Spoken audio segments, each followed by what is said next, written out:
इराणने इस्रायलमध्ये आतापर्यंत शॉर्ट रेंज मिसाईल वापरून हल्ले केले होते, पण हे हल्ले इस्रायलच्या आयर्न डोमने वेळीच रोखल्यामुळे फारसं नुकसान झालं नव्हतं.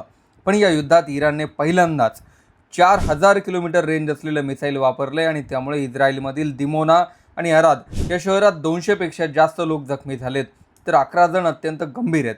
इस्रायलच्या दक्षिण भागात हा हल्ला करण्यात आलाय, जो गेल्या काही दिवसातला सर्वात गंभीर हल्ला मानला जातो. या हल्ल्यानंतर इस्रायल आर्मीने सांगितलं की आम्ही जगाला हेच गेल्या काही वर्षांपासून सांगतोय की इराणकडे लंडन, पॅरिस आणि बर्लिनपर्यंत पोहोचू शकतात तेवढे घातक मिसाईल आहेत आणि इराण जगासाठी धोका आहे.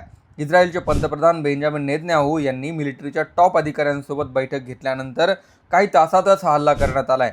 विशेष म्हणजे ज्या शहरात हल्ला झाला तिथे इस्रायलचं अण्वस्त्रांवर संशोधन सुरू आहे. अमेरिकेने 2 दिवसांपूर्वी इराणमधल्या अण्वस्त्र संशोधन साईटवर हल्ला केला होता. त्याला उत्तर म्हणून इस्रायलमधल्या महत्त्वाच्या साईटवर हा हल्ला करण्यात आलाय.